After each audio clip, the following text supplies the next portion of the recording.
Ladies and gentlemen, Gungans, droids, Kiadimundi coneheads, Rhodians, Twi'leks, Togrutas, whatever you might be in our galaxy. Can I just say it's great to be in the Empire today and having you here on the channel today. And speaking of that Gungan, we're gonna talk about a Gungan in the room that needs to be addressed. It's okay, come forward.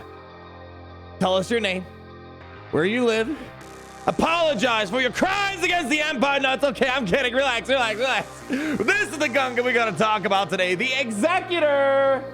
A little overhyped, if you ask me, but still amazing. How is that even possible? How do those two words, overhyped and amazing, still go together? Well, let me tell you all about that today. We're gonna be doing some 7-star Executor gameplay, and we're gonna be talking about how I think the developers went a little too far with their promises on the Executor. And in a resource management game like this, stuff like that really hurts the community who's maybe pushing away Lord Vader and instead chasing after the Executor. But I think there's some things that might be getting addressed at some point. Let me just put this out right. I'm a huge fan that the Executor was actually overhyped and is actually a lot more beatable than we originally led to believe. It definitely was overhyped. If you remember, there was tons of comments by CG and whatnot that implying that a 7-star Executor was going to be unbeatable. And pretty much from what I've seen, almost every fleet can beat this guy. I've seen Negotiators, I've seen Malevolence, I've seen Rebels, First Order, heck, even some Radislams. We pulled off a lot of those in our stream yesterday.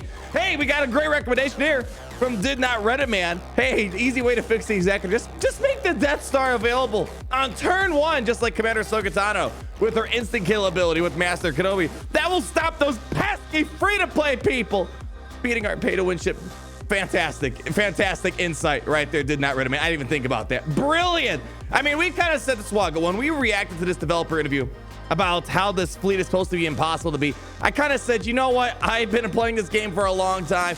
I've heard a lot of hype statements coming from the developers, and there are tons of times where the hype just does not live up to the reality. But I want to say this, a 7-star Executor, even a 4-star Executor, heck, put a card in the top right-hand corner. A 4-star Executor is probably one of the best offensive fleets we've ever had in the game, and it still has a good degree of defensive viability. So let's go ahead and roll some 7-star gameplay before we talk a few things, because I think there's actually a few issues with this ship when it comes to defensive viability. But again, I'm a huge fan that this is not the defensive king that we were kind of told by Capital Games. First things first, obviously getting to 7 stars, you're going to be able to upgrade a lot of these abilities. Like, for example, I was only able to get to tier number 5 or whatever it was when I was at 4 stars.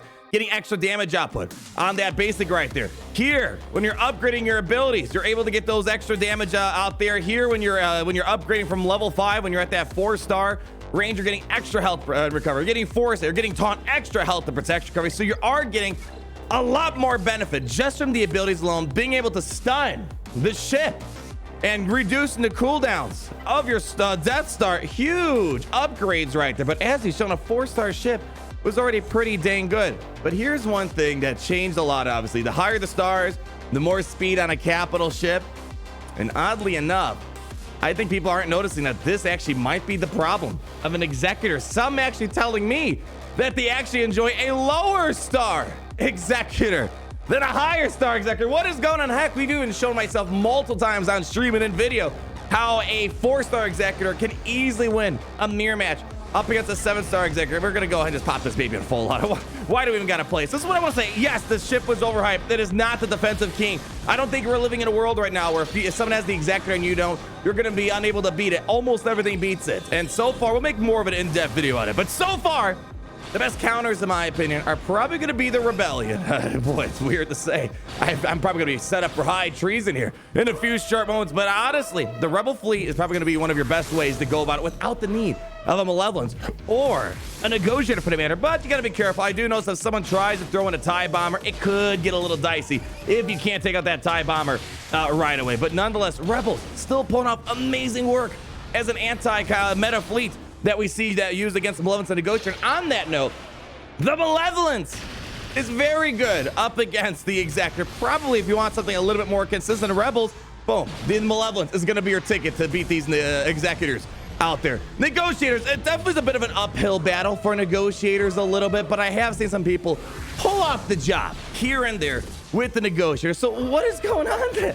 CG's telling us that, hey, this is supposed to be pretty much unbeatable. Good luck trying to beat it without your own Executor. Two things in mind. First things first, we could be missing something. There just might be maybe a particular lineup. I've seen a variety of lineups myself. Hey, eat it.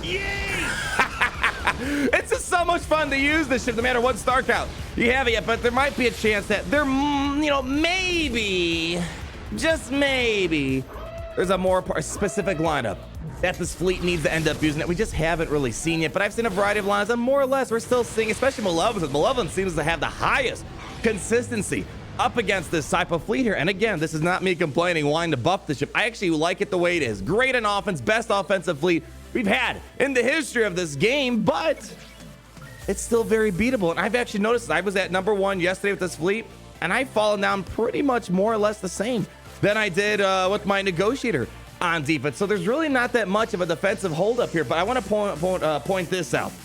Problem #1 with this Executor, and this might mean that we're in due for a shift. This doesn't quite count because we had 5 speed as Terminator. I'll show you this in a moment. Let's go ahead and start this off. We showed that speed with the Executor, 192 speed. That's a pretty dang fast ship.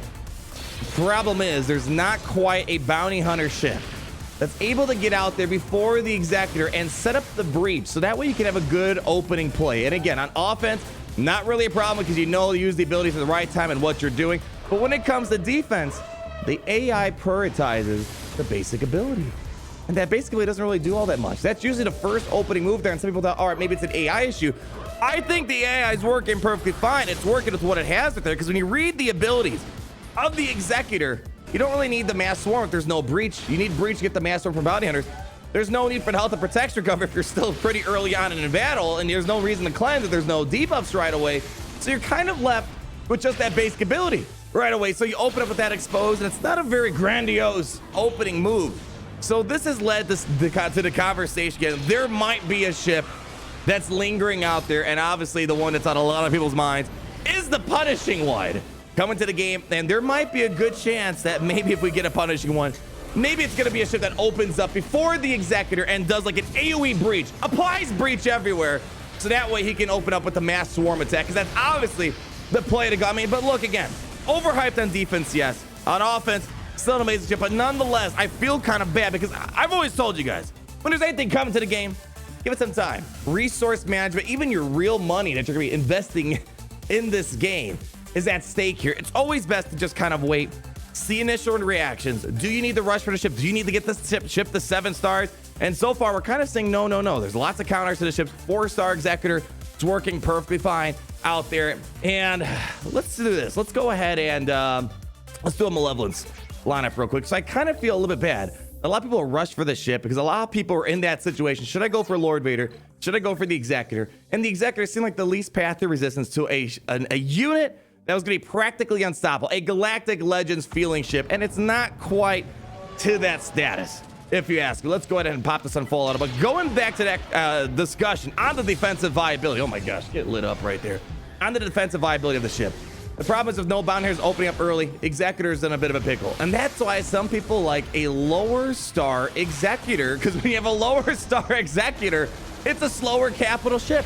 And that allows you to open up and get the breaches going before the Executor can open up with that mass swarm capability for the bound hunters. So, but there are some interesting things that we might need to wait for, and it might require a Relic 8 IG-88, and I'll show you what I mean in a moment. A Relic 8 IG-88 hypothetically could get you ahead of the Executor if you somehow slow your Executor down by removing some mods. And in that situation, then you can open up with the breach from IG-2000, and then you can have Piet then follow up and get the master. But who wants to really remove mods from Piet, which is a very important character when it comes to Grand Arena territories? That seems a little bit counterintuitive. You want to upgrade your characters, not downgrade your characters in that situation. That's why it seems like right now, lower star Executors might have a slightly higher advantage in terms of just getting the breach out of them. But of course, as we showed at the beginning, you're going to reduce your cooldowns toward the Death Star. You're going to get a lot more health protection cover, getting the foresight, a lot of other great things when you get the 7 stars. So yes, the speed advantage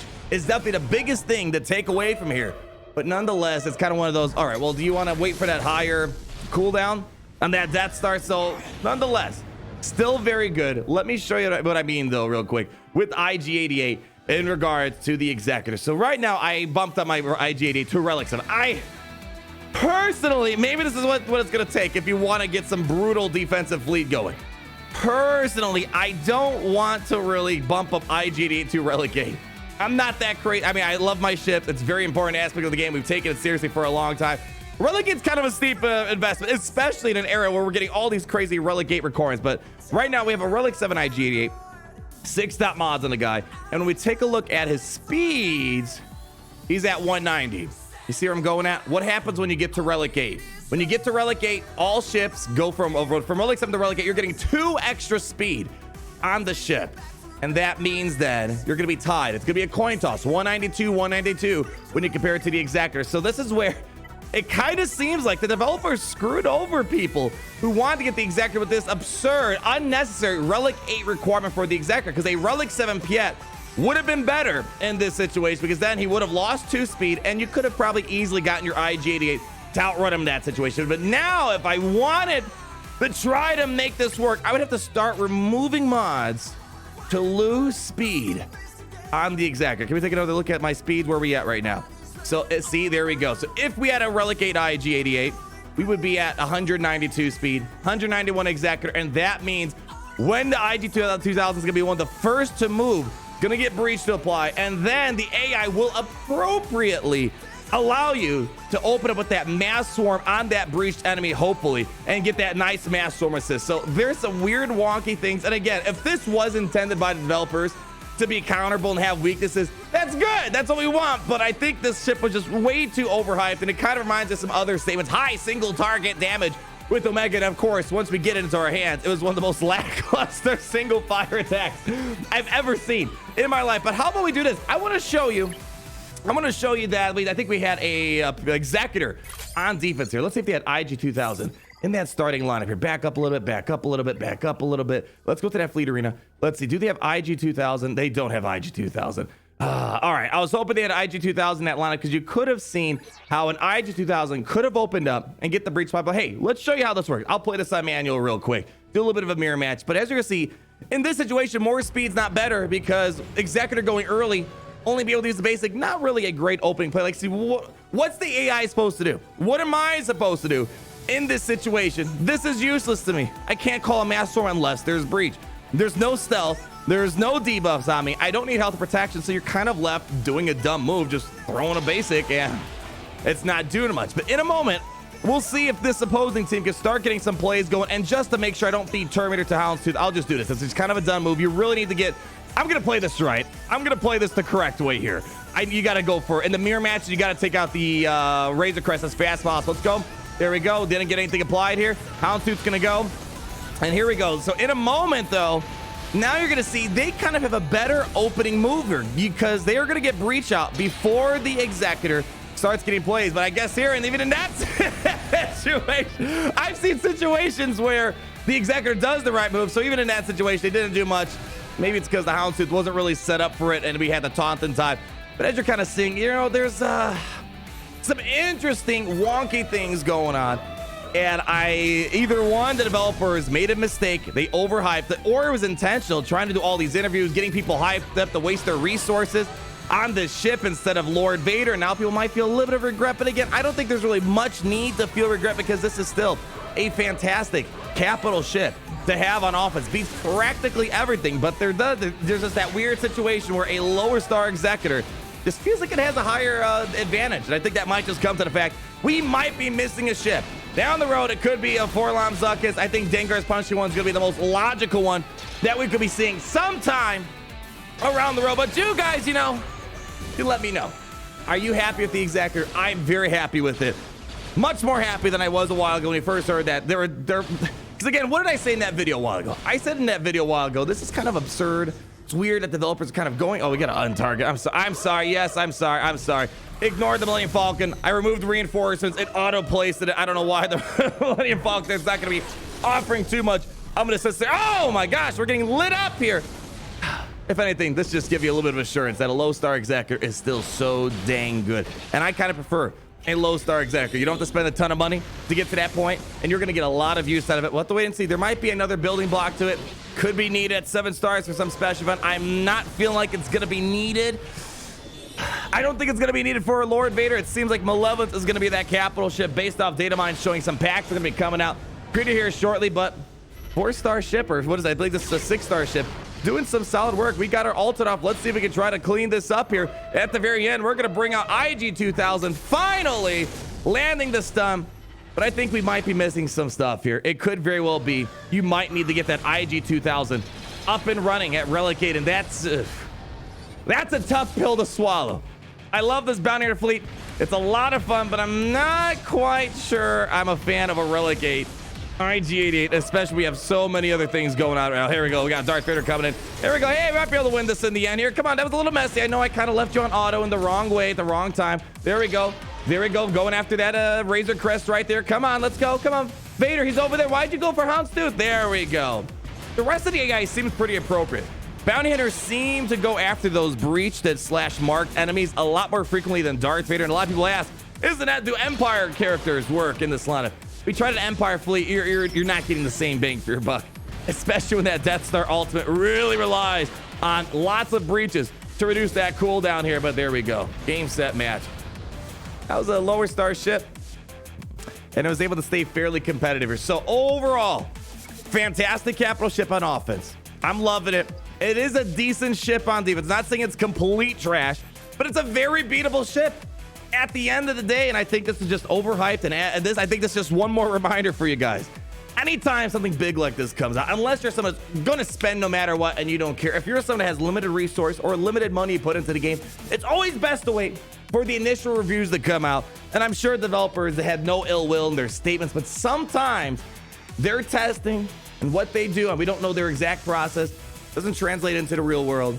Or it could be that we're missing a piece to the puzzle to change all these perceptions we have on this ship. So that's going to be it for right now. Like if you did enjoy the video, comment down below. Do you think we're missing a ship? Do you think the developers messed up their testing? Or do you think we got to do crazy things like Relic 8, IG-88, and lower the boss on Admiral Piet? You guys let me know. Thank you guys so much for stopping by. Absolute pleasure hanging out with you.